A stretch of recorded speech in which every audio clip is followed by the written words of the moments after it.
بتعمل ايه يا حوده؟ انا ببث الكحك. فس الكحك مش فاهم بس. ببث الكحك. مفيش مشكله. دي بقى ايه؟ عشان السمنه تخش في الدقيق.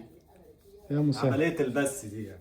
يا ودي من- اهم مرحله في مراحل الكحك يعني عشان تبقى فاهم يعني. يا ما انت كريم يا رب. بس ما شاء الله يعني، بص العجينه بتاعتنا ناجحه ازاي، ما بتشققش.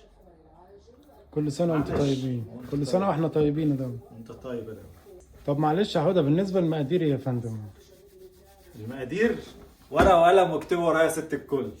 كيلو دقيق، وهنحتاج عليه نص كيلو سمنه بلدي، وهنحتاج سمسم، وهنحتاج معلقتين لبن بودر، لبن نيدو او اي ماركه يعني مش فارقه، ونص معلقه ملح،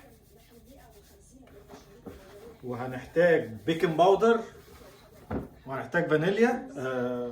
لا مش فانيليا، سوري، هنحتاج خميره انا سايبها بتخمر اهي.